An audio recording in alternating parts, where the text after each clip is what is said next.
இந்த சாப்டரோட ஆரம்பத்திலே தெரசா வந்துட்டு உங்களுக்கு ஒண்ணும் ஆகலையே அப்படிங்கிறப்போ ஹீரோ வந்துட்டு நான் நல்லா தான் இருக்கேன். என் மேல நீங்க ரொம்ப கடுப்பா இருக்கீங்க போல. உங்ககிட்ட குடுக்கறதுக்கு என்கிட்ட ஒண்ணுமே இல்லைன்னு நான் சொல்லவே இல்லையே. பிளட்டை விடவும் ரொம்பவே டேஸ்டான ஒண்ணு என்கிட்ட இருக்கு. உடனே தெரசாவும் மிஸ்டர் ஜின்யூக் என்ன பண்ணிட்டு இருக்கீங்க?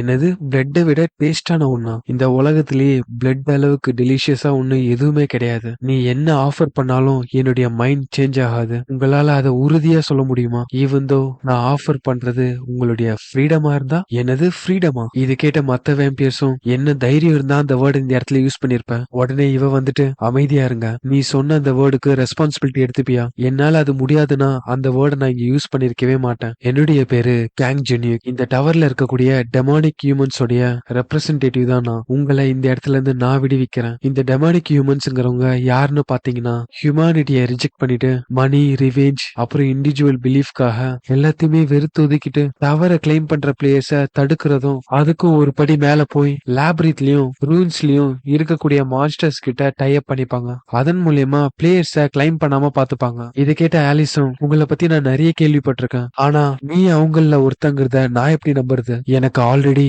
27th ஃப்ளோர்ல இருக்க டெம்பிள்ல இருந்து இன்ஃபர்மேஷன் வந்துருச்சு. இந்த பேரியரை ஏமாத்தி உங்களை எப்படி வெளியில கொண்டு போகணுங்கிற விஷயம் எனக்கு தெரியும். உடனே திரேசா வந்துட்டு இங்க சுச்சுவேஷன் எப்படி போகுதுன்னு எனக்கு தெரியல. ஆனா இவர் எதுக்கு டெமானிக் ஹியூமன்ல இருக்க ஒருத்தர் மாதிரி நடிக்கிறாரு? அது மட்டும் இல்லாம டெம்பிள்னு சொல்லும்போது எதுக்கு இவங்க எல்லாரும் இந்த மாதிரி ஷாக் ரியாக்ஷனை கொடுக்கணும்? இதுக்கெல்லாம் என்ன மீனிங்னு எனக்கு தெரியல. உடனே ஆலிஸ் வந்துட்டு உனக்கு 27th ஃப்ளோர்ல இருக்க டெம்பிளை பத்தி தெரிஞ்சிருக்குனா நீ என்கிட்ட போய் சொல்லல. உடனே ஹீரோ வந்துட்டு இப்பவாச்சும் நீங்க என்ன நம்புறீங்களான்னு கேட்க பதிலுக்கு ஆலிஸும் கண்டிப்பா இல்ல. நீ டெமானிக் ஹியூமனா இருந்தாலும் சரி இல்லனாலும் சரி இவ்வளவு நாளா யாராலையும் பண்ண முடியாத ஒரு விஷயத்த நீ பண்றேன்னு சொன்னா நான் எப்படி நம்ப முடியாத? அது மட்டும் இல்லாம நீ ரொம்ப ஸ்மூத்தா பேசுற. அதுதான் எனக்கு இன்னுமே சந்தேகத்தை எழுப்புது. என்னால உன்னை நம்ப முடியாதுன்னு சொல்லிட்டு பிளட் ஸ்பியர்னு சொல்லக்கூடிய ஒரு ஸ்கில் ஆக்டிவேட் பண்றா. என்னதான் உன்கிட்ட ஸ்வீட்டான பிளட் இருந்தாலும் அன்பார்ச்சுனேட்லி நீ இங்க சாக போற. அந்த பிளட் ஸ்பியர்ஸ் எல்லாத்தையுமே ஹீரோவை நோக்கி அனுப்ப தெரசா ஹீரோக்கு முன்னாடி வந்துட்டு அவளுடைய சேக்ரெட் ரீஇன்ஃபோர்ஸ்மெண்ட் ஸ்கில்ல ஆக்டிவேட் பண்றா.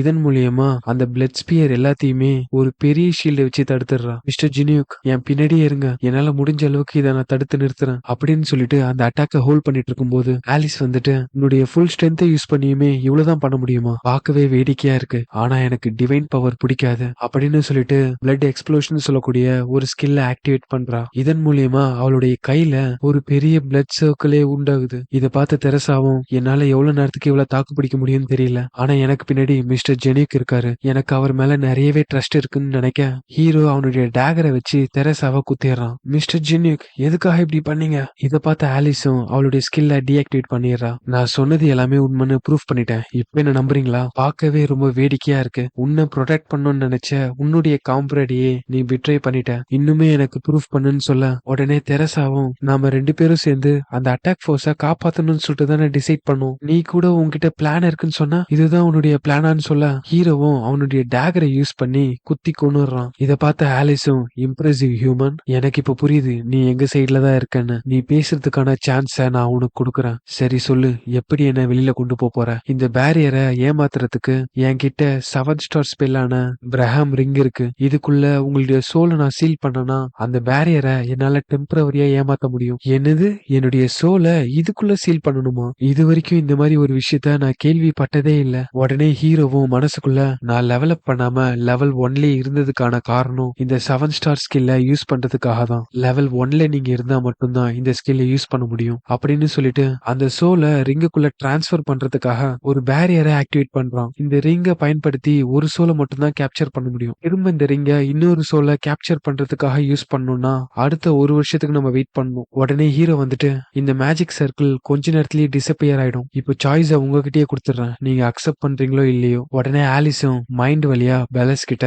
என்னால இவனை ஃபுல்லா நம்ப முடியல. அவனுடைய நடவடிக்கையில ஏதாவது ஸ்ட்ரேஞ்சான விஷயம் தெரிஞ்சிச்சுன்னா அவனை கொன்னு இந்த சர்க்கிளை டிஸ்ட்ராய் பண்ணிடு அப்படின்னு சொல்றப்போ அவனும் எஸ் மாஸ்டர்னு சொல்றான். இந்த மாதிரியான ஒரு விஷயத்த நான் கேள்விப்பட்டதே இல்ல. பட் இருந்தாலும் இந்த இடத்துல ரொம்ப நாளாவே நான் இருந்துட்டேன். அதனால இப்ப நான் டெசிஷன் எடுத்தே ஆகணும் அப்படின்னு சொல்லிட்டு நான் இன்னொரு வாட்டி கேட்கிறேன், இன்னும் நான் நம்பலாமான்னு கேட்க என்ன நீங்க ட்ரஸ்ட் பண்ணீங்கன்னா அதுக்காக உங்களை நான் ரெக்ரீட் பண்ண விட மாட்டேன் அப்படின்னு சொல்லிட்டு அவனுடைய கம்யூன் ஸ்கில்ல ஆக்டிவேட் பண்றான். இதன் மூலியமா ஹீரோ மேல அவளுக்கு நம்பகத்தன்மை அதிகமாக நான் தான் ஆலிஸ் வான் அட்ரிஷியா என்னுடைய சோலை டிரான்ஸ்பர் பண்றதுக்கு நான் அலோவ் பண்றேன் அப்படின்னு சொல்ல அந்த ரிங்கும் ஆலிஸோட சோலை கேப்சர் பண்ணிடுது. நான் எதிர்பார்த்த அளவுக்கு இது ஒன்னும் மோசமா இல்ல. உடனே ஹீரோவும் அந்த ரிங் எடுத்துட்டு உன்னுடைய புது வீடு எப்படி இருக்கு ஆலிஸ் அப்படின்னு கேட்க, ரிங்குக்குள்ள இருக்க ஆலிஸும் என்னது புது வீடா அப்படிங்கிறப்போ பின்னாடி தெரசாவுமே எழுந்து நிக்கிறா. வெல்கம் பேக் தெரசா அப்படின்னு சொல்ல, இது எப்படி சாத்தியம்னு பாத்தீங்கன்னா தெரசா கிட்ட இருக்க அந்த unique ability blessing of stars. இதன் மூலியமா நம்ம தெரசா உடனடியா சாகாம கொஞ்சம் கொஞ்சமா செத்தானா அவளால திரும்பவும் உயிரோட வர முடியும். இதோடைய கூல் டவுன் டைம் 240 hours.